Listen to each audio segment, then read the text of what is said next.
The young waitress slid the plate of pancakes toward the boy, her voice soft. "Same as always, sweetheart. No charge."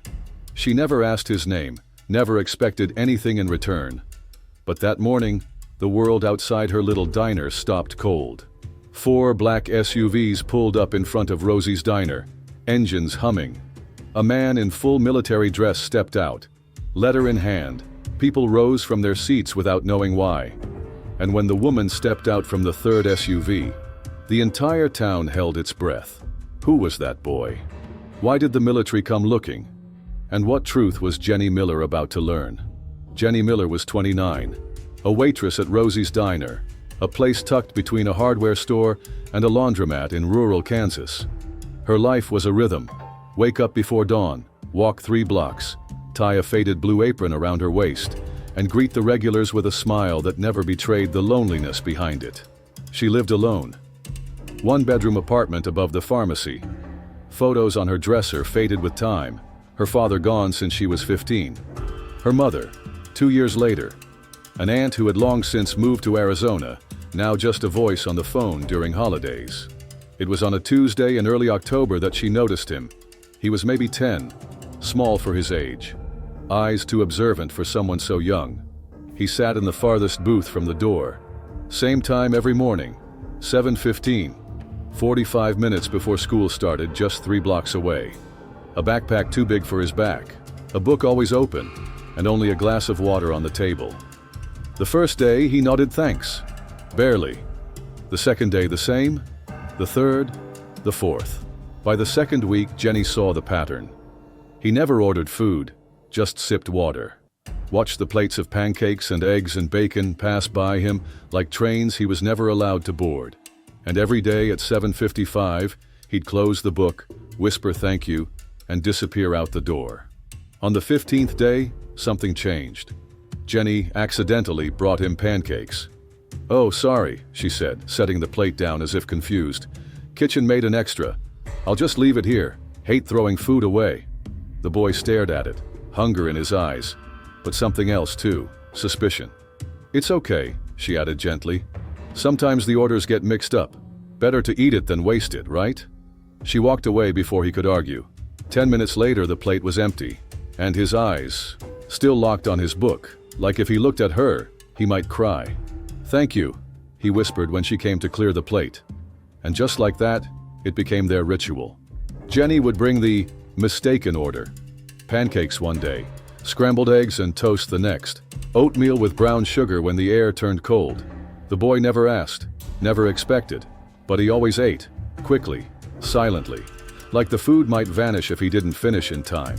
And then came that morning, the one with the SUVs, the folded letter, the officer, the woman who stepped out and brought the whole diner to its feet. You won't believe what happens next. "Who's that kid you keep serving?"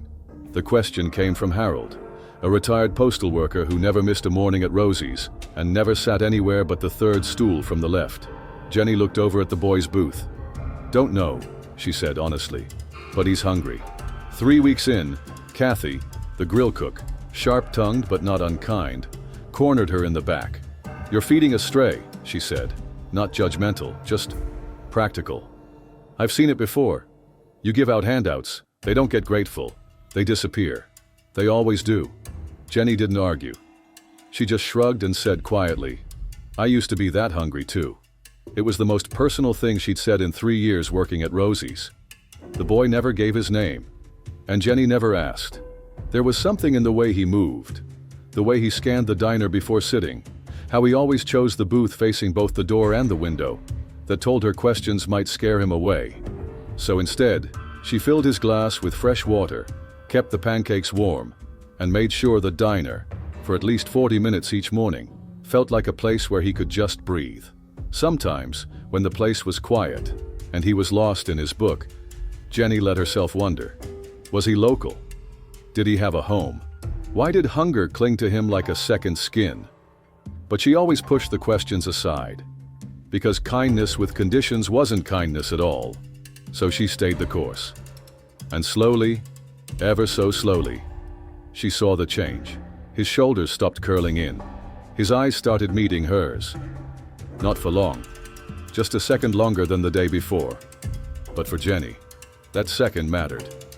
It meant trust was growing, quietly, between forkfuls and silence. By the 6th week, people had noticed. Most kept quiet, but a few couldn't help themselves. Playing charity worker on company time?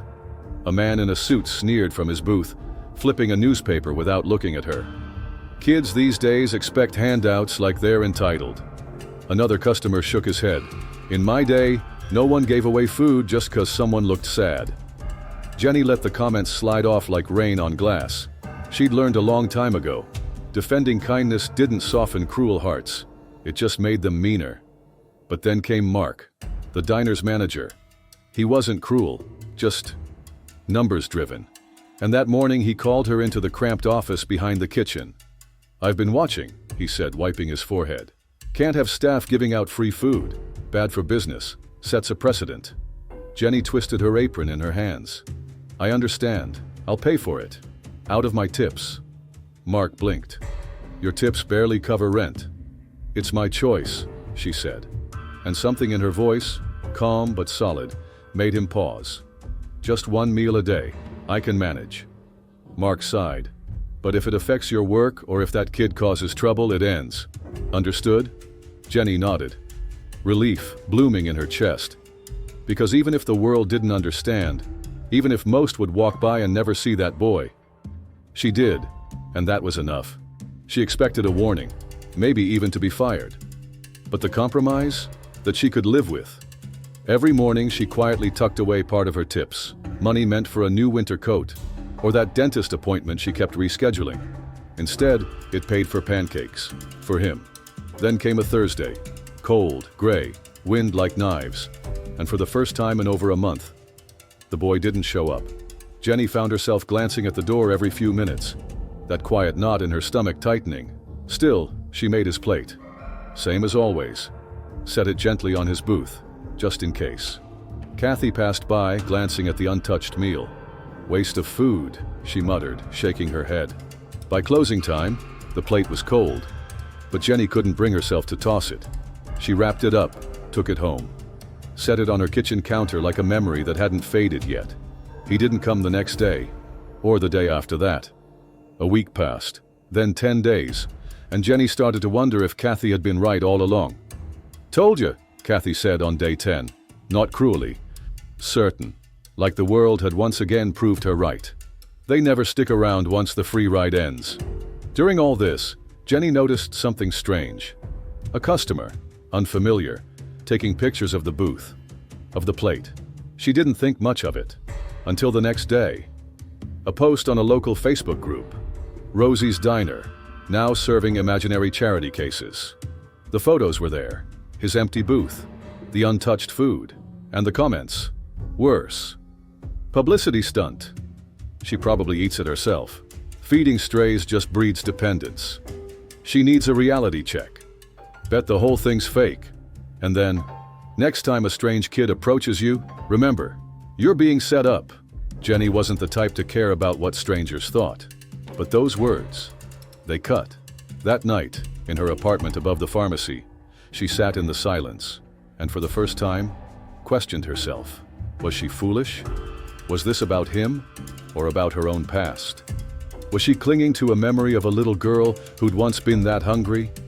She opened the small wooden box she rarely touched. Inside, a faded photo. Her father in his army medic uniform, smiling, dust behind him, warmth in his eyes. Next to it, his leather field journal, worn, soft at the edges, a lifetime in ink. Jenny flipped to a page she knew by heart, dog-eared, smudged, and read the line. "Shared half my ration with a local boy today. Johnson said I was crazy, said he'd probably report us. Maybe, but the look in that kid's eyes when he ate, same as mine, when Mom saved me the last piece of bread during hard times." Jenny closed the journal, held it against her chest. Kindness never needs a reason. Not then. Not now. Even if no one else understands it. No one grows poorer by sharing half a loaf. Her father's handwriting was firm, even after all these years. But those who forget to share remain hungry their whole lives.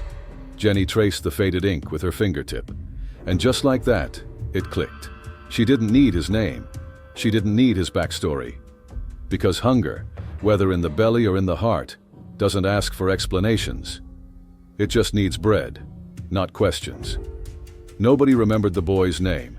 Nobody knew the face of the person who helped him. But every morning, for weeks, someone wasn't hungry anymore.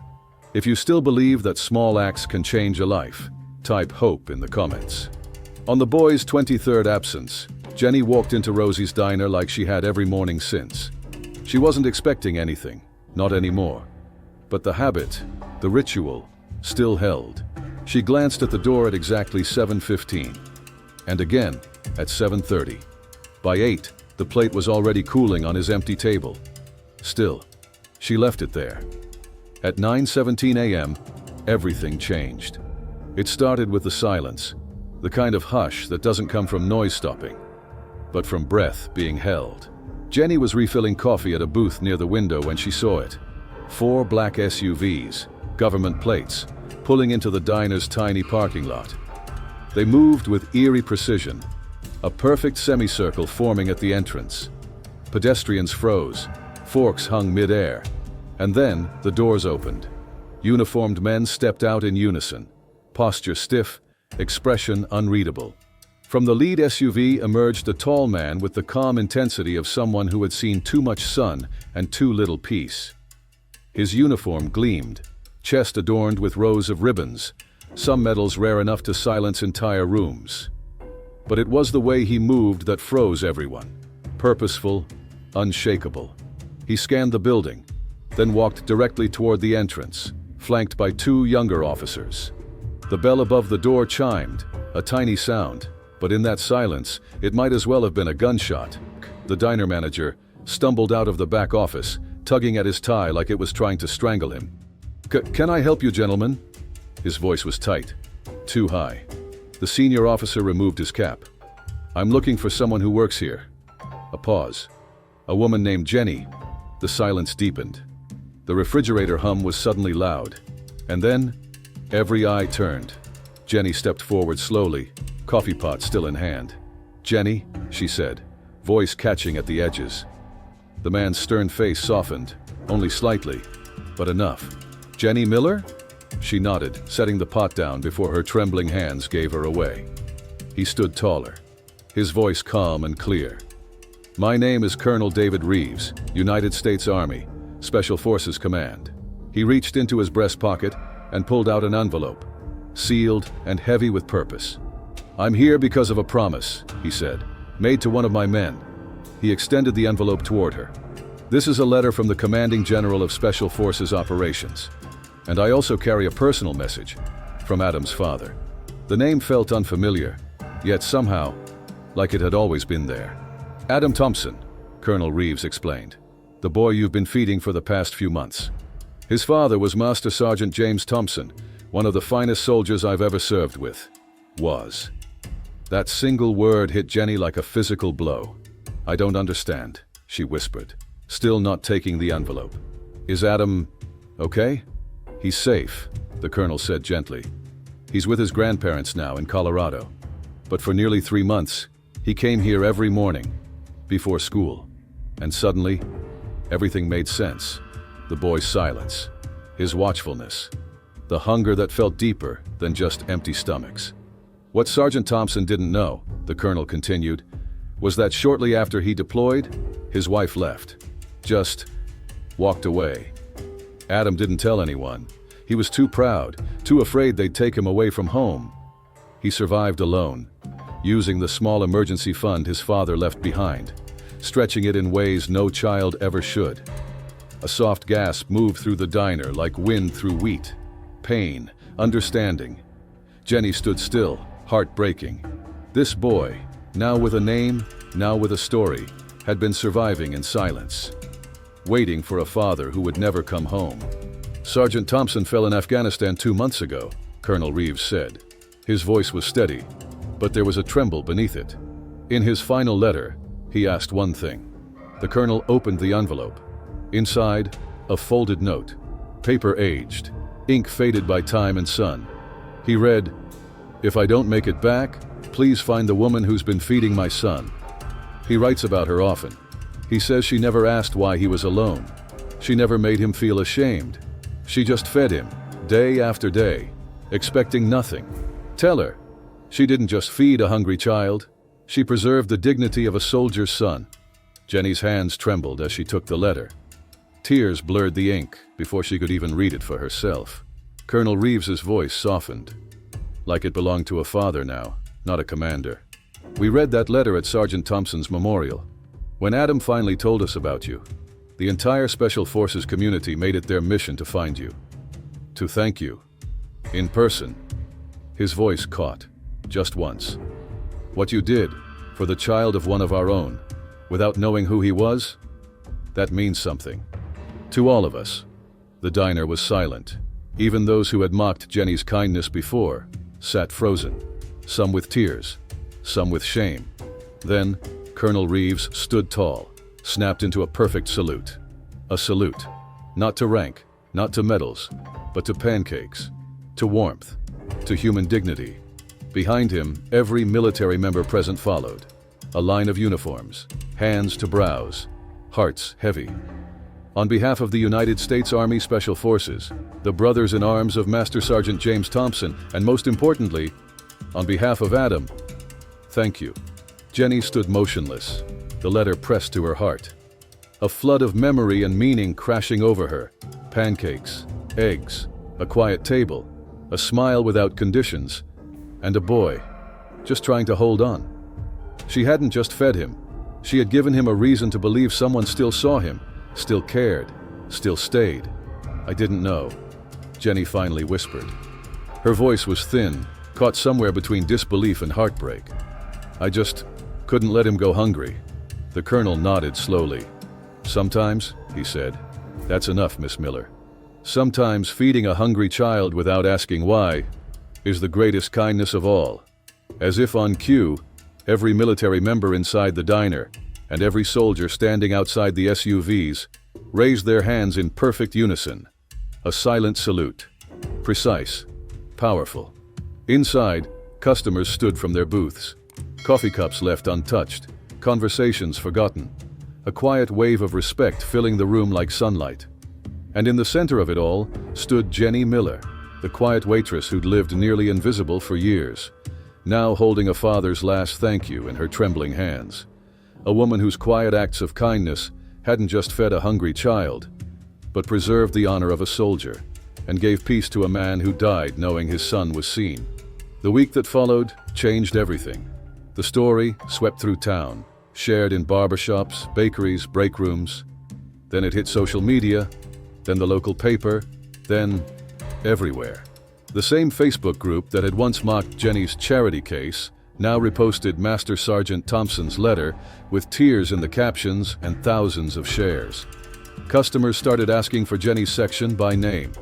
Some left generous tips with handwritten notes. Thank you for reminding us what matters. My son is in the Navy. Your kindness gives me hope. Mark Yarby, the same manager who once hesitated about free pancakes, hung a small American flag beside the booth where Adam had always sat.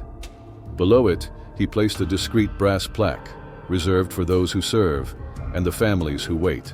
That booth was never empty again. It welcomed veterans, active duty soldiers passing through town, families who didn't have to explain why they couldn't afford breakfast, because now they were met with quiet dignity. On the 7th day after the colonel's visit, a manila envelope arrived. The name on it was handwritten, Jenny Miller. Inside, a single sheet of notebook paper. The letters neat, careful, formed by a young hand. Dear Miss Jenny, I didn't know your name until the colonel came that day, but every morning you looked at me like I wasn't invisible, like I wasn't broken. Dad always said real heroes don't wear capes, they wear uniforms. But I think sometimes they wear aprons too. When Dad stopped writing, I thought the world forgot both of us. But you didn't. You remembered me, even when I couldn't tell you why I was alone. Grandma and Grandpa are nice. They're teaching me how to fish. Grandma makes good cookies. But I miss Dad. And sometimes, I miss your pancakes too. Thank you for not asking questions when I didn't know how to answer them. Your friend, Adam Thompson P.S. I finished that book I was reading. It had a happy ending after all. Jenny framed the letter, hung it behind the counter, not prominently, not for show, but as a quiet reminder that small kindnesses matter. When customers asked what it was, she'd smile softly and say, "Just a thank you note from a very special customer." Word of Rosie's Diner and its connection to Special Forces began to spread, from Kansas to bases across the country. And somewhere in Colorado, a boy named Adam ate breakfast with his grandparents, sometimes smiling to himself when he remembered pancakes served without question by a woman who had no idea she was saving his life, one morning at a time. If this story moved you, leave a comment with the word honor. Because sometimes the greatest acts of service don't happen on a battlefield, they happen across a diner table, with warm food, a steady smile, and no questions asked. Soldiers passing through town began to make quiet detours. They'd come in, sit for a coffee, leave without fanfare, but often they'd leave something behind. A unit coin, a regimental patch, tokens of gratitude, small, personal, sacred. They found a home on a bulletin board behind the counter, slowly forming a collage from across the country and the world. 3 months after Colonel Reeves's visit, a school group stopped by Rosie's Diner after a field trip. Jenny was refilling water glasses when a little girl, maybe 8 years old, looked up at her with big eyes and said plainly, "My dad says you're a hero. Do you feel like one?" Jenny knelt, meeting the girl's gaze. "No, sweetheart," she said gently. "I'm just someone who knows what it feels like to be hungry, and not just for food." The teacher standing nearby added softly, "Not just for food," like she had lived that truth too. Jenny looked up and nodded. Because hunger isn't always about empty stomachs. Sometimes it's the ache of being unseen, unheard, unloved. And a meal, shared freely, can speak louder than any rescue. As summer approached, Rosie's Diner held its first fundraiser for military families. The turnout overwhelmed them, and when Mark, the same man who once questioned free pancakes, matched the donations out of pocket, he quietly admitted to Jenny, "Never understood why my dad insisted on feeding every stray kid on the block. Drove my mom crazy. But I think I get it now. Sometimes a meal's not about food, it's about being seen." On a quiet Tuesday morning, almost exactly a year since Adam first walked into the diner, Jenny arrived for her shift and found something waiting. A challenge coin, small, resting silently beside her order pad. One side bore the Special Forces insignia, the other, a custom engraving, Semper Memoneris. Always remembering. She looked around the diner, empty, stepped outside. The street was calm, no black SUVs, no visitors waiting, just lawn sprinklers hissing on the morning air, and the distant hum of a school bus making its first rounds. She slipped the coin into her pocket. Its weight was real, reassuring. A silent echo that kindness, when given freely, always finds a way back. That evening, just before closing, Jenny was untying her apron when she noticed Mark at the front window. He was taping something new to the glass, a simple sign, elegant, quiet. It read, "Whoever you are, whatever you can pay, no one leaves hungry." When he caught her watching, he gave a small shrug. "New policy," he said. Figured it was time. Jenny smiled. No big speech, no headlines, just a promise. To see the need and meet it. Food without judgment, kindness without questions. As she walked home in the golden fade of evening, the coin resting in her pocket like an anchor, Jenny thought of Adam, growing up in Colorado, fishing with his grandfather, carrying his father's memory, and maybe, just maybe, carrying the truth that kindness had found him when he needed it most. Not everyone who helps needs recognition. Some just need to know that today, someone isn't hungry. And sometimes, that's enough to change a life. You might forget this story in a few days. But if no one tells it again, its light goes out. So subscribe to Behind the Story, where kindness, memory, and justice are never forgotten. Because some stories deserve to live on, even after the last plate has been cleared.